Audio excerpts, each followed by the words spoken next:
It had taken humanity centuries to reach this point. A breakthrough in faster-than-light travel that opened the universe to exploration. But even the finest minds at the United Galactic Coalition couldn't have predicted how quickly things would spiral. The mission was simple. Make first contact with the species known as the Xyphorians, a technologically advanced race discovered just beyond the outer rim of known space. The Xyphorians had been detected sending out signals, an obvious sign of intelligence. Now, a hand-picked crew, led by Captain Alara Hayes, was tasked with making history by establishing peaceful relations. And standing at the forefront of the mission was Dr. Nyla Veers, a linguist with an almost uncanny ability to decipher and understand complex languages. Nyla had prepared for this moment her entire life. Her mind raced with the possibilities. What if the Xyphorians weren't just peaceful, but they were already aware of humanity? What if they were waiting for a sign? Or worse, what if they weren't as friendly as humanity hoped? As the ship, the Pioneer, dropped out of warp into the vicinity of the Xyphorian system, the crew was immediately greeted by a grand sight. 3 immense, spherical ships of shimmering, translucent material, hovering silently above the largest planet in the system. The ships were unlike anything humanity had ever seen. Their design was graceful and ethereal, the material reflecting starlight in brilliant blues and purples. They made contact. Captain, Nyla said softly, her voice trembling with excitement. She was seated in front of her console, a screen filled with intricate symbols flashing across it. She wasn't sure what the symbols meant yet, but she knew the ship was trying to communicate. Captain Hayes, standing at the helm, nodded, her eyes narrowed in concentration. "Can you translate anything, Dr. Veers?" Nyla's fingers hovered over the keys. "Not yet," she replied. "But I think they're trying to initiate communication. There's a pattern. If I can just isolate it." The sound of a sudden chime interrupted her, signaling that the ship's sensors had locked onto something new. A faint, steady pulse that resonated in a deep, harmonic tone. The ship's AI, an artificial intelligence named Atlas, processed the signal with remarkable speed. "Captain, the signal is confirmed as a message," Atlas reported. "It appears to be a welcoming gesture, a form of greeting in their culture. It's structured in a way that suggests they understand human language." "Good," Captain Hayes replied, though the tension in her voice suggested she wasn't completely reassured. "Start the protocol for the greeting. Dr. Veers, can you handle it?" "I'll try," Nyla said, leaning forward, tapping at her console, her mind racing as she attempted to map out the alien language. She had a long history of deciphering languages, but this was something entirely new. Every time she thought she understood one symbol, another shifted into something completely different. It was as if the very nature of the Xyphorian language was fluid, constantly changing, elusive. Just as she began to unravel the first layer of the communication, Atlas interrupted. "Captain, I'm detecting a spike in energy readings. The Xyphorian ships are activating some sort of defensive system." Hayes' heart skipped a beat. What kind of defense? Before Atlas could answer, the alien ships released a wave of energy, far more intense than any weapon humanity had ever encountered. The wave shot toward the Pioneer, destabilizing the ship's energy systems. "Shields up," Captain Hayes barked, her hand instinctively reaching for the console to override the ship's systems, but it was already too late. The energy pulse hit the Pioneer with an earth-shattering force, sending the ship into a sudden spiral. The crew fought to maintain control as the ship's systems flickered and alarms blared. Nyla's hands flew over her console, trying to maintain communication, trying to find the right words to explain that the humans were not hostile. But the Xyphorians didn't seem to be listening. They had misinterpreted humanity's attempt at greeting. "We need to fix this," Captain Hayes said, her voice sharp and urgent. "Nyla, I know you're the only one who can turn this around. Can you communicate with them?" Nyla's mind raced. She had made a crucial error. The way humans greeted each other had been misinterpreted. She had missed the subtle cues, the body language, the tone. The Xyphorians, she realized, saw the gesture as an act of aggression. In their culture, the human gesture of extending a hand in greeting was seen as a challenge, a declaration of war. "Give me time," Nyla said, her voice steady despite the growing chaos. "I can fix this, I just need to understand them fully." But time was running out. The alien ships loomed closer, their weapons charging. And without understanding the Xyphorians' true nature, without repairing the broken communication, Nyla feared the worst. "Captain," Nyla said, her hands trembling over the console, "we may be on the brink of an interstellar war." The Pioneer shuddered as another pulse of energy hammered the ship's hull, sending vibrations throughout its corridors. Captain Hayes was gripping the helm tight enough to leave marks on her palms, her eyes scanning the chaotic data streaming across the control panels. "Status report," she barked, though her voice barely rose above the din of alarms and crackling communication lines. "Shields at 72%, Captain," Atlas responded, its voice calm but tinged with worry. "Energy levels are unstable. We cannot take much more of this." Nyla's breath was shallow as she scrambled to comprehend the symbols flashing on her console. Each symbol felt like a tiny piece of a larger puzzle, but the pieces were shifting too quickly. The deeper she dug, the more she realized she had overlooked something fundamental. She had thought the Xyphorians were using a form of telecommunication, symbolic, perhaps even visual, in nature. But now she saw it differently. The symbols weren't just simple markers of language. They were an intricate, layered system of gesture and response, a form of living communication. What she had thought was a simple greeting was far more complex. Her mind raced, tracing back to everything she had studied in the decades of preparation for this moment. "Wait," she muttered under her breath. "It's not just the words. They've been interpreting our behavior." Captain Hayes turned toward Nyla. "What are you saying?" "I made a mistake," Nyla said, voice tight with frustration. "I didn't account for the behavioral cues. Humans, our movements, our gestures, they're part of our communication. And I think we misrepresented ourselves." "How?" Hayes asked, brow furrowing. Nyla felt a pang of embarrassment, but there was no time for it. "When we greeted them, we extended our hands. In their culture, that's not just a friendly gesture. It's an invitation to challenge them. A declaration of dominance. They saw it as a direct threat. The implications of this were immediate and terrifying.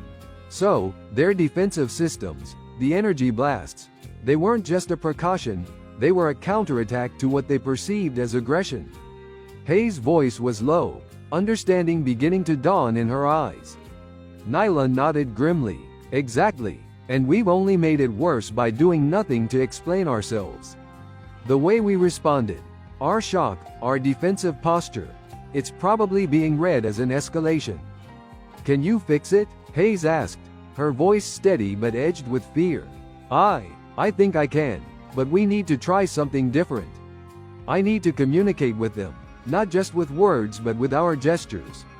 I need to show them that we don't mean them harm, that we're not challenging them." Hayes hesitated, then nodded. "Do it. We don't have a choice. We're running out of time." The alien ships were still on a direct course toward the Pioneer. Their spherical forms, luminous and eerie, loomed ever larger on the viewscreen. Another pulse of energy crackled across the display, and Nyla's heart skipped a beat. The shields were failing. "I have an idea," Nyla said, her voice quick. "But it's risky." "What's the idea?" Captain Hayes asked. Instead of simply trying to communicate with words, Nyla paused, trying to find the right words. "I'll mirror their gestures. If I can match their body language and interpret it correctly, I might be able to convey that we're not a threat. We have to show them that we understand their culture, their codes." "How can you be sure it will work?" Hayes asked, though the desperation in her voice was clear. The Xyphorian ships were closing in faster now, weapons powered. Nyla looked at the screen, at the symbols still dancing across her console, trying to make sense of them. The Xyphorians had no written language in the traditional sense, only these dynamic symbols, ever changing, shifting with every pulse of their bioenergy. The only way to understand it fully, Nyla realized, was through their actions. I'll take their cues and use them to guide my response, Nyla explained. They're not just speaking with their ships or technology. They're speaking with their bodies, with their energy. If I can tap into that, I can offer a gesture of submission, of peace, a surrender, in their terms. The captain nodded, clearly apprehensive. Then do it. You're our only shot at preventing an all-out war. Nyla swallowed hard, her hands trembling as she prepared herself. She had studied everything about the Xyphorians, every known pattern, every behavioral cue, every nuance of their culture. But this was something else. She had no idea whether she was making the right choice, but the alternative was a destruction she couldn't even begin to fathom. Her fingers danced across the console as she activated the ship's external communication systems. She was broadcasting a signal now, not just of words, but of gestures, of intent. She mirrored the subtle cues of the Xyphorian fleet, the slight shifts in position, the very hum of their ships, and tried to echo them through the Pioneers' systems. Now we wait, Nyla said, her heart racing as she turned back to the screen. We have to hope they understand. The minutes felt like hours as the ship shuddered from yet another pulse. Hayes watched, unable to do anything but wait. The silence between them stretched thin, almost unbearable. It was a delicate moment, one that could decide the fate of humanity. Suddenly, the alien ships halted, hovering in place. The energy readings from the Xyphorians stabilized. The pulses ceased. Nyla's breath caught in her throat. They've stopped. Is it over? Hayes asked, hope creeping into her voice. Nyla shook her head, her face pale with the tension of the moment. It's not over. Not yet. They might be waiting for something else. A final gesture. Perhaps, something that confirms our intentions. Like what? I'm not sure, Nyla said, her mind already racing ahead. But if I don't get it right, this could still end in disaster. The Xyphorian ships remained motionless, and the hum in the air seemed to grow heavier. For now, they were waiting. But Nyla wasn't convinced the danger had passed. There was something else lurking, something she hadn't yet fully understood. The tension in the Pioneer was suffocating. Every breath felt heavy, every second stretched unbearably. Nyla sat at her console, her fingers frozen over the keys as she tried to interpret the faintest signals from the alien ships. The Xyphorians had stopped attacking, but their ships remained ominously still, as if waiting for something, waiting for her. Captain, Nyla said, her voice tight, we might be at a turning point, but we don't know what they want from us yet. They're still assessing us, but we have to make one more gesture. A symbolic gesture that shows our understanding. Captain Hayes paced behind her, her boots clicking softly against the deck as she glanced at the viewscreen. The Xyphorian ships hung in space like majestic, glowing spheres, beautiful and alien. But their stillness only heightened the unease, a constant reminder that every decision from this point onward carried the potential for disaster. What kind of gesture are you talking about? Hayes asked, her voice strained with frustration and hope. Nyla turned back to her console, her mind racing. She spent years studying alien cultures, but this was beyond anything she had encountered. The Xyphorians' communication was not just based on words or symbols but on an intricate dance of gestures, postures, and energy, something that seemed almost alive. If she got this wrong, the consequences could be catastrophic. The gesture needs to be something deeply symbolic, something that shows we resubmitting to them, not as weaklings, but as equals, Nyla said. We need to mirror their power structure, their hierarchy, without looking like we threatening them or showing weakness. Hayes' brow furrowed. So we don't just bow or wave. It's more nuanced. Exactly. Nyla paused, then added, the Xyphorians value strength, confidence, and they respond to leaders who assert their power in non-aggressive ways. If we approach them like we're not afraid, but still respectful, that might just work. The captain hesitated, clearly torn. But how do we do that? Nyla's eyes flickered back to the console. I think I know.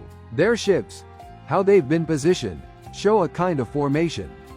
If I replicate that alignment, and match it with the right energy frequency from our ship's systems, I might be able to show them that we understand the balance they require.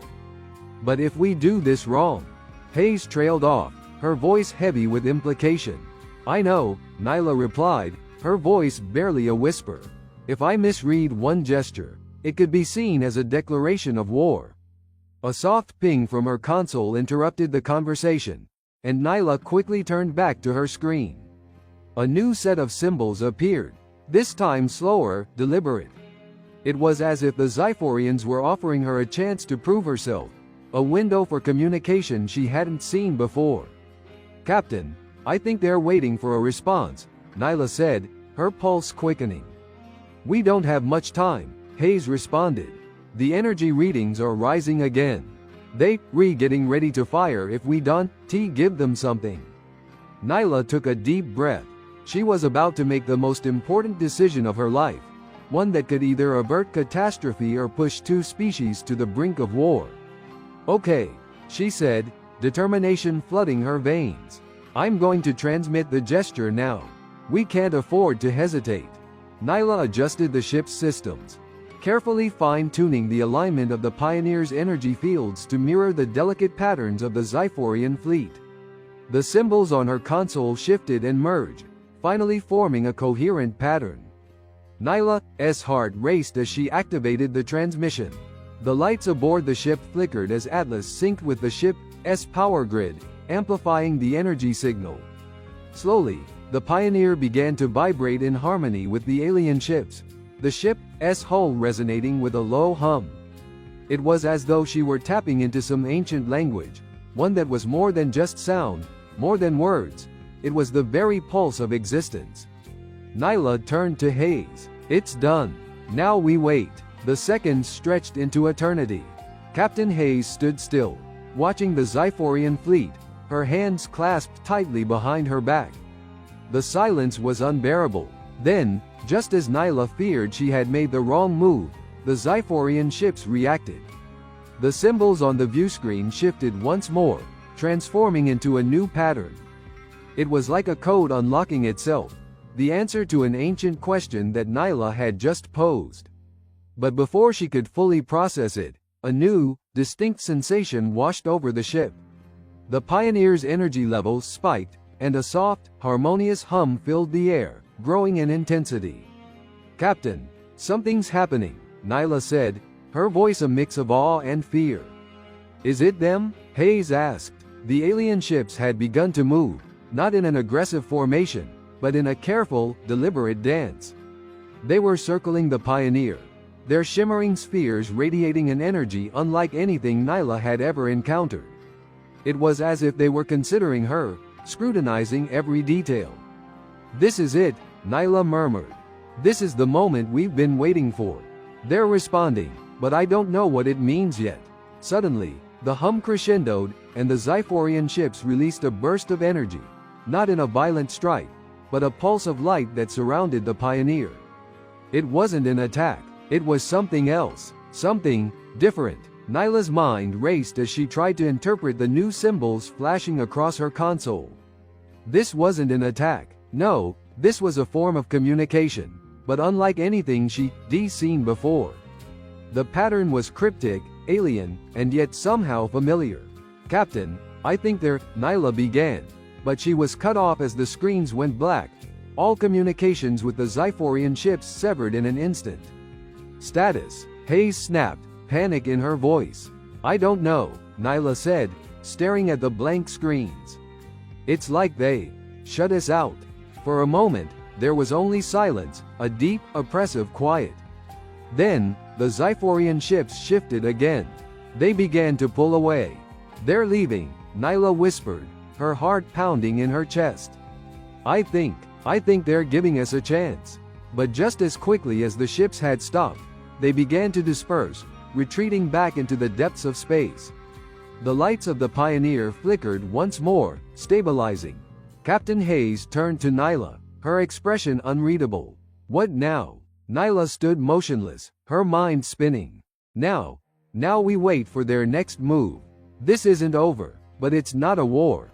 Not yet. But as the alien fleet drifted into the void, Nyla couldn't shake the feeling that the Xyphorians were only giving humanity a brief reprieve. The true test was yet to come. The Pioneer drifted in the vast emptiness of space, surrounded by the haunting silence that had followed the Xyphorians' sudden withdrawal. The crew was tense, on edge, waiting for the next move. Nyla stood at the communications console, her eyes scanning the now still viewscreen where the Xyphorian fleet had once hovered. The alien ships had retreated into the darkness of the system, but Nyla knew this was not the end. Something was coming. Something that would either bridge the gulf between humanity and the Xyphorians or send both species spiraling toward a war they could not afford. For hours, nothing happened. The ship's crew returned to their posts, working to stabilize the ship's systems, patch up the damage from the earlier energy blasts, and try to make sense of what had occurred. But the silence weighed heavily on everyone aboard. It wasn't just the lack of communication. It was the sense that something was missing, a gap between what was known and what was about to unfold. Captain Hayes sat in her command chair, her eyes fixed on the empty void outside. The tension was palpable. She had ordered a full system check, but she couldn't shake the feeling that they were simply waiting for a catastrophe. Nyla, exhausted from her mental gymnastics with the alien symbols, sat down in the corner of the command room, her fingers lightly tapping the console. The data she had gathered from the Xyphorian encounter was puzzling. Their energy fields, their shifting patterns of communication. It was unlike anything she had ever studied. There were so many layers to the interaction, so many possibilities, that it was difficult to understand what had just happened. Had she truly communicated with them, or had she merely stalled an inevitable disaster? Dr. Veers, Captain Hayes said, her voice cutting through the quiet. How long before we hear from them again? Any sign of communication? Nyla shook her head, staring at the blank communication screens. No signal, no sign of life from their ships. It's as if they've disappeared entirely. A sudden chime from the console interrupted their conversation. Nyla's heart skipped a beat. She quickly turned to the console, her fingers dancing across the controls to bring up the new data. Wait, Nyla muttered, her eyes scanning the incoming transmission. It was a single, intricate symbol, far more complex than any of the others she had seen before. This was not a simple gesture or a greeting. It was something far deeper, far more significant. It's them, Nyla said, her voice trembling with the realization. They're trying to reach us. But this isn't just a message. It's a challenge.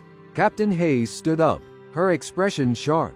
A challenge? From them? Nyla nodded grimly. It's a test, a way of determining if we are worthy of true communication.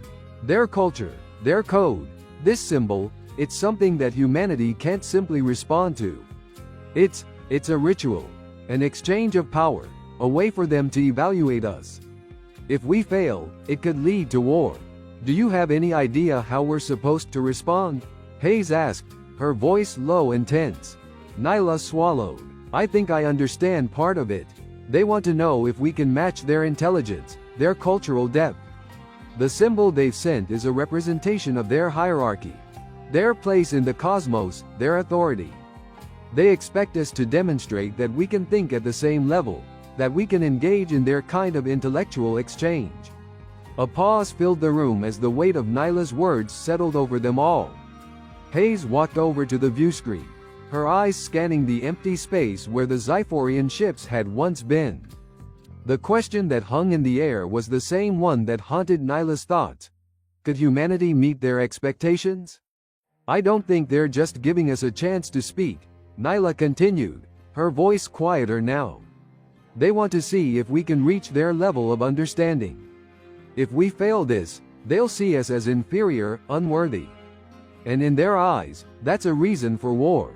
The room fell silent. The crew exchanged uncertain glances, their faces filled with a mixture of dread and confusion. What had begun as a simple mission of first contact was quickly evolving into something much darker. Every moment felt like a ticking clock, each second that passed making the possibility of an all-out conflict more real. We need to prepare for this, Hayes said at last, her voice resolute, though a shadow of doubt lingered in her eyes. I don't care what it takes. Dr. Veers, you'll find a way to decode this. If they want a challenge, we'll give them one. But we need to do it without falling into their trap. Nyla nodded, though her mind was already racing. The Xyphorian culture was built on layers of meaning, symbolism, energy, and hierarchy. The symbol they had sent was like a riddle, a test of intellect, but also one of strength. Humanity's response couldn't just be an intellectual answer. It needed to be a demonstration of their ability to adapt, to understand and surpass their own limits. The next few hours passed in a blur of frantic work. Nyla spent the time poring over every scrap of data she had collected, trying to decipher the meaning behind the symbol. It was a complex interplay of symbols, each one representing a different aspect of Xyphorian society: intelligence, strength, leadership, and survival. But there was one thing Nyla couldn't ignore. Every time she thought she had cracked part of the code, something else would shift. The symbol itself was alive, constantly evolving, adapting to her understanding.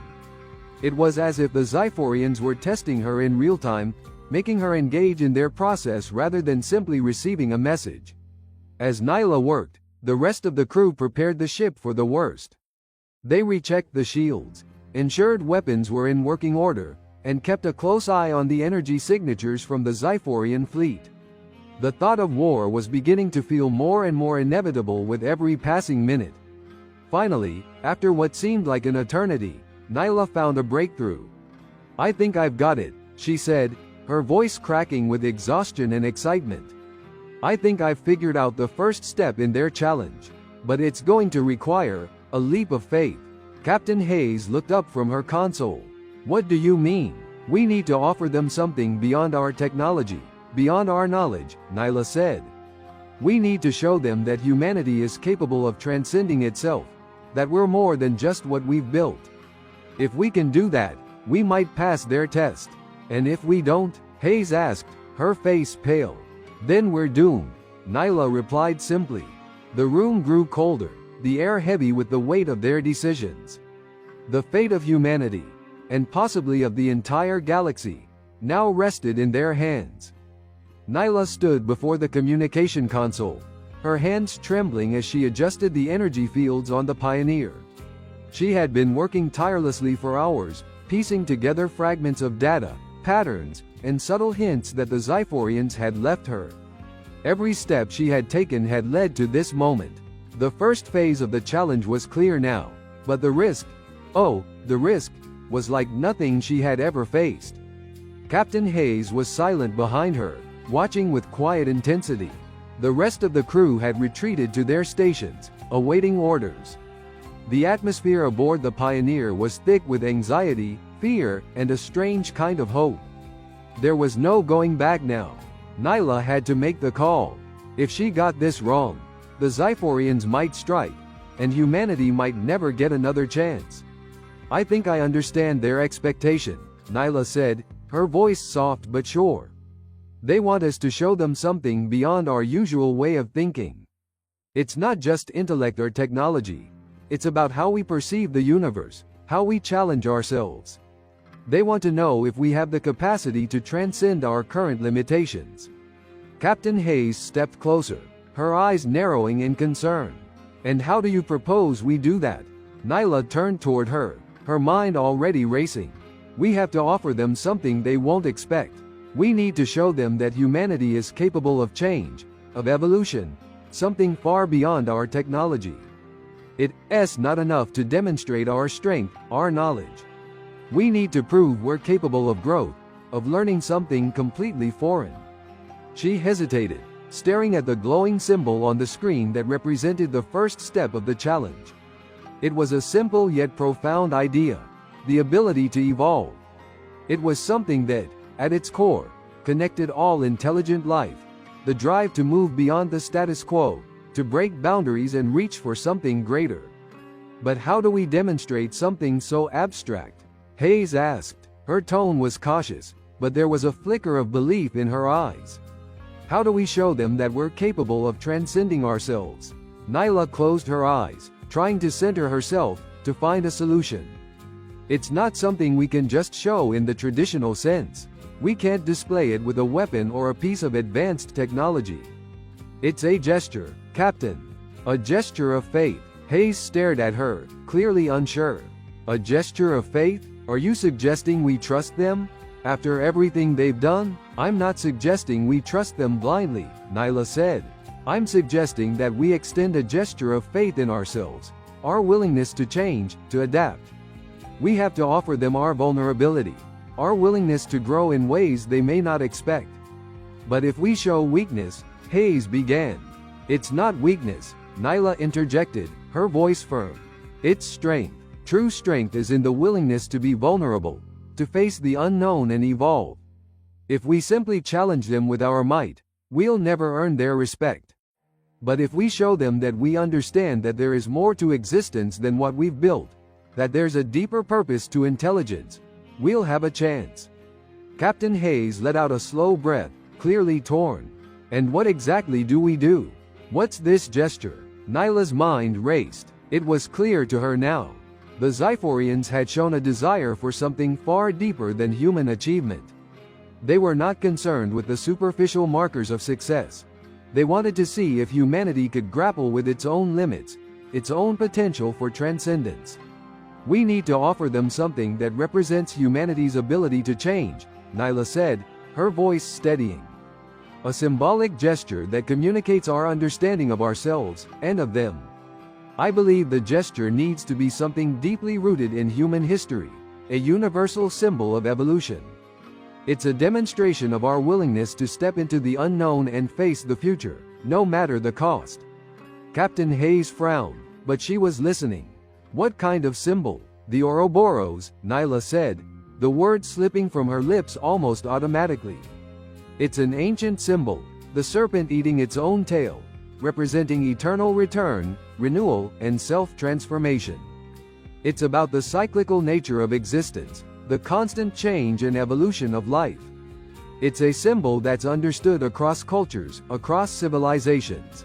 It represents the idea that life is not static, that it is constantly evolving, always moving forward. The captain stared at her for a moment, her brow furrowing. You want us to transmit the symbol of the Ouroboros to them? Nyla nodded. Yes, but it can't just be a symbol on a screen. It needs to be more. We need to channel it through our energy systems, resonate it through our ship's fields. It needs to vibrate, to pulse with life. We need to show the Xyphorians that we understand the concept of growth, that we are not defined by where we've been, but by where we're going. The captain let out a breath, turning to the crew. Set course for the coordinates we've received from the Xyphorians, she ordered. Dr. Veers, prepare the transmission. Nyla moved quickly to the console, her fingers shaking as she began inputting the necessary commands. The symbol of the Ouroboros flashed on the screen, a perfect, intricate circle of energy, and she calibrated the ship's systems to generate a pulse of energy that would transmit the symbol into the vastness of space. It was a delicate procedure, requiring the ship's entire energy grid to align and resonate with the correct frequency. It would be an overwhelming signal, a raw and unfiltered message, a powerful declaration of humanity's willingness to evolve. As she adjusted the final settings, Nyla's thoughts raced. Was this the right move? Could the Xyphorians see the gesture for what it truly was? Would they understand the message, or would it fall flat, a failure that would mark humanity as weak and unworthy? The crew fell silent as the energy pulse began to hum through the ship. The lights flickered and the walls vibrated as the Pioneer's systems worked to channel the energy. The Ouroboros symbol glowed on the screen, shifting and pulsating as though alive, growing with each passing second. Nyla's heart thudded in her chest, her breath coming faster with the intensity of the moment. This is it, she whispered to herself, eyes locked on the glowing symbol. We either prove ourselves, or we lose everything. The energy blast shot out from the Pioneer like a ripple in space, streaking toward the Xyphorian fleet. The ships had stopped moving, hovering in place as if waiting for this very moment.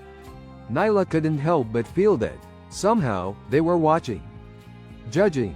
The pulse of energy cut through the void, reaching the Xyphorian ships and enveloping them in the glowing, undulating light of the Ouroboros. For a moment, there was only silence. The ships didn't move. They didn't fire. The universe seemed to hold its breath. Then, slowly, the Xyphorian ships began to respond. The energy fields around them rippled, and the symbols they had used to communicate shifted once again. This time, they were softer, more fluid. They glowed with a warmth that had not been there before. A new pattern emerged, a symbol of understanding, of recognition. And with that, Nyla knew they had made it. They had passed the first test. But the road ahead was still fraught with uncertainty. What would come next? Would the Xyphorians accept them as equals? Or was this just the beginning of a far more complex game?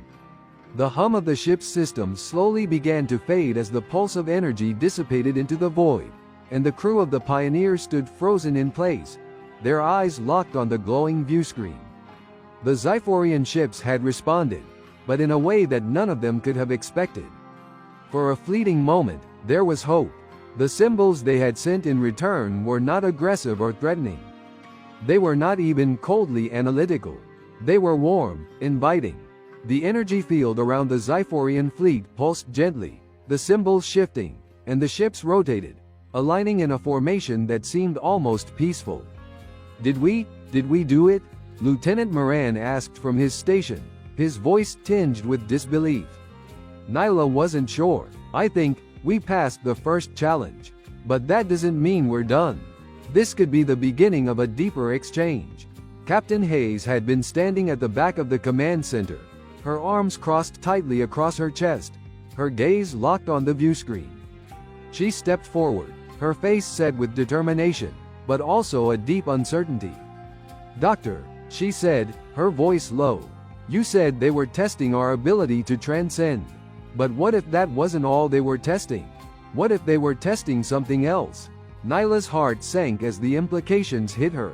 The Xyphorians had responded with symbols, true, but there was something off about the way they shifted. They weren't just acknowledging the Ouroboros. The sequence they had sent back was evolving even more rapidly now, faster than any communication they had sent before. They were changing the pattern, adapting it in real time. Something felt wrong. What if they are evolving too quickly? Nyla murmured, her voice tight with anxiety. What if their intelligence is shifting so quickly that they're losing all sense of stability? Captain Hayes stepped closer, her face hardening with resolve. "Prepare for the worst. I want the shields up, all weapons primed. If they move to attack, we won't be caught off guard."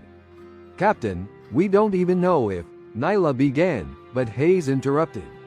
"I'm not taking any chances, Dr. Veers. We've played their game, but we have no idea what rules they're actually following." Nyla swallowed. She couldn't shake the feeling that the Xyphorians had only just begun to reveal their true intentions. And in their rapid responses, they were becoming something different. Something far more dangerous than she could ever have anticipated. The silence that followed was heavy, almost unbearable. The Xyphorians had stopped moving, their ships now suspended in space like a constellation frozen in time. Nyla sat at the communications console, her hands hovering over the controls as she tried to make sense of the new pattern they had received. "Doctor, any idea what that last set of symbols means?" Hayes asked, her voice tight with concern. Nyla's eyes traced the glowing symbols across her screen. They had shifted again, becoming something far more intricate and incomprehensible. It was as though they were no longer a simple communication. They had become living things, evolving right before her eyes. "I think they're trying to tell us something," Nyla said slowly. "But it's not just language anymore. It's like they're becoming the symbols themselves. They're not just sending us a message. They're changing the nature of their communication." Suddenly, the ship's sensors flared to life, an urgent signal flashing across the control board. A new presence, far larger and more powerful than any ship in the Xyphorian fleet, was approaching. "Captain," Nyla exclaimed, her voice rising with panic. "Something is coming. It's bigger than anything we've seen." The viewscreen blinked and then flickered, and for a moment, The crew saw a vast shape looming in the distance, a massive, incomprehensible structure, drifting slowly toward them. It was unlike any ship they had encountered. It wasn't a craft, not in the traditional sense. The structure itself seemed to shift, undulate, like it was alive. "What the hell is that?" Lieutenant Moran whispered, his voice filled with awe and fear. "I don't know," Nyla replied, her mind racing. "But I think we're about to find out." The massive entity continued to move closer. The Xyphorian fleet shifted in formation, pulling back, as if deferring to this new arrival. The entire Pioneer seemed to hum with an energy that felt both familiar and alien, resonating with a power she couldn't comprehend. Then, without warning, the Pioneer's systems shuddered. The ship groaned under a sudden strain as a wave of energy swept through the hull. Nyla's fingers flew across her console as alarms blared and systems began to overload. The bridge was flooded with red lights, the sound of electrical crackling filling the air. "We're being pulled," shouted Lieutenant Moran. "The ship's systems can't compensate. We're losing control. Shut down non-essential systems. Stabilize the core," Hayes barked, her voice sharp with authority. Nyla tried to pull up the diagnostics, but the readings were chaotic. The closer the massive entity came, the more destabilized their systems became. It was as though the ship itself was being overwhelmed. "Rewritten. Captain, this is bad," Nyla said, her voice shaking. "They're not just testing us, they're testing everything. The Ouroboros wasn't a challenge to see if we could evolve. It was a way to force us to evolve. They're remaking our reality, and we're powerless to stop it." The entire bridge shook again as the massive structure came closer. The energy field around the Pioneer was now flickering wildly, and Nyla could see the Xyphorian ships around them shifting again, moving in patterns that suggested something calculated. "We need to get out of here, now," Hayes said urgently, her face pale. "If they're rewriting our systems, we don't know how far they can go. We need to prepare for a worst-case scenario." But Nyla didn't know if there was anywhere to run. The Xyphorians had turned the challenge into something much more than a simple test of intelligence. They had started changing the fundamental laws of reality, bending space and time to their will. There was no escaping that, and with that thought, it hit her. The Xyphorians weren't just trying to communicate with humanity. They were preparing for something bigger, something that would change everything, not just for humanity, but for the entire galaxy. And Nyla had no idea if they would survive it. The ship's control room was a chaotic storm of flashing red lights, alarms, and the cacophony of systems breaking down one by one. Nyla's hands moved frantically over the console, trying to stabilize the Pioneer's energy fields, but the constant pulse of Xyphorian energy was overwhelming. It was as if the ship itself was losing its grip on reality. The familiar hum of the ship's engines had been replaced by an eerie, deep vibration, a sensation that seemed to echo through the bones of everyone on board. "This is insane," Lieutenant Moran shouted, his voice barely audible over the sound of the ship's hull groaning in protest. "It's like they're rewriting the laws of physics. The entire ship is being remodeled." Captain Hayes stood near the back of the room, her face pale as she watched the viewscreen. The enormous Xyphorian structure was now so close it seemed to fill the entire view. It pulsed with an energy that resonated through the very fabric of space. The fleet around it had formed an almost ceremonial formation, as if watching something monumental unfold. "We need to pull away, now," Hayes said firmly, gripping the edge of a nearby console. "Get us out of here, Dr. Veers, or we're going to be part of whatever they replanning." Nyla's mind raced. She was no longer sure that fleeing would save them. The energy field surrounding the Pioneer was fluctuating wildly. The alien technology was beyond anything humanity had ever encountered, and now it felt like they weren't just interacting with an alien species. They were caught in the midst of something that transcended all previous understanding. "I don't think we can escape," Nyla said, her voice tight with a realization that sent a chill through her spine. "Their energy is embedding itself into the ship's systems. It's rewriting everything. The ship, It's being adapted to their design. Adapted to their design? Moran repeated, his voice shaking. What does that even mean? Nyla closed her eyes, trying to understand the unexplainable. The symbols they had sent, the Xyphorians' challenge, it was never just about communication.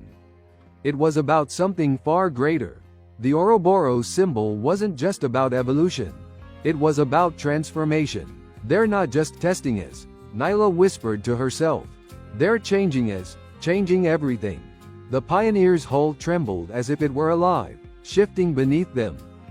The energy fields were now blending, their edges blurring, with the very fabric of space bending in response. Nyla could see the way the energy grids were warping, melding into the surrounding Xyphorian construct. It was like they were merging, becoming one entity. The ship was no longer just a human vessel. It was being integrated into something far more advanced, something that defied all known rules of reality. Captain, Nyla said, her voice tinged with both awe and terror. I don't think they're just altering our ship.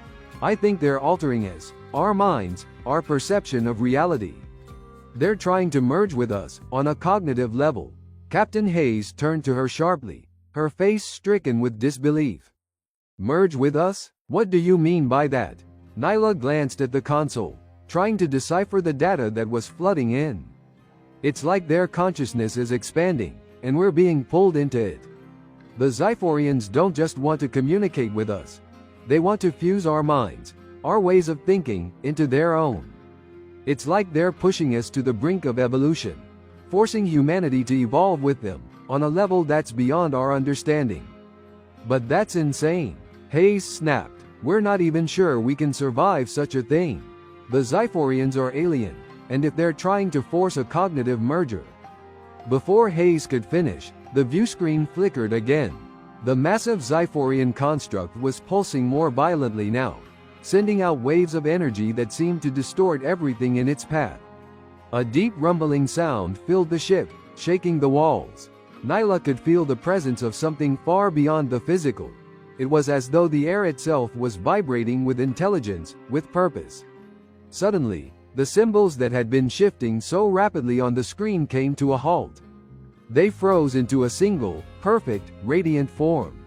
The Ouroboros, the symbol of eternal return, of self-transformation, appeared again, but now it was not simply a static image.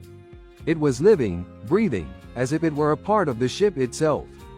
Nyla stood, frozen, staring at the symbol. The Ouroboros was changing, evolving, just as the Xyphorians had.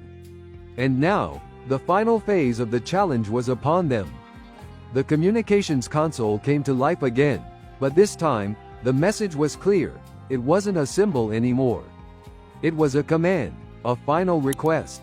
Join us. The words reverberated through Nyla's mind, as though they were being spoken directly into her consciousness.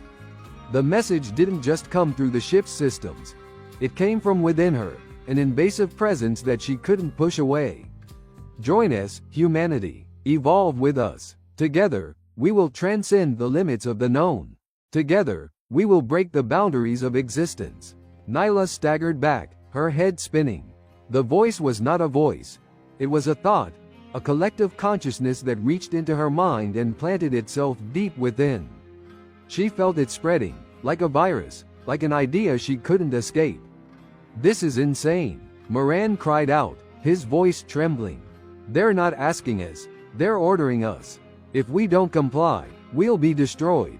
The crew stood frozen, unable to move or think. The pressure of the Xyphorians' influence was too overwhelming. The thought of merging with them, of evolving alongside them, was intoxicating, but also terrifying.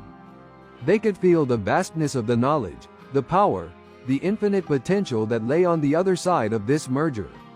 But the cost was high. To merge meant losing everything that made them human, losing their identities, their autonomy. To evolve meant surrendering to the unknown.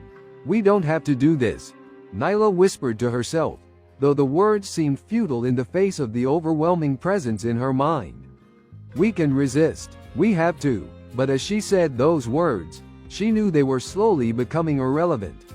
Resistance was futile. The Xyphorians had already won. We'll become something new, the voice continued, the pressure in Nyla's mind building. A new reality, a new order. As the words echoed in her mind, the crew of the Pioneer stood at the precipice of something far beyond their understanding. They had passed the first test, but now they were faced with the greatest decision of all. To join or to resist, to evolve, or to remain human. And in that moment, Nyla realized that their fate was not just in their hands. It was in the hands of the Xyphorians. The test was no longer about knowledge, or intellect, or power. It was about the very essence of what it meant to be alive. The final choice was before them, and it would determine whether humanity could survive, or whether it would be swallowed whole by the Xyphorians' grand design.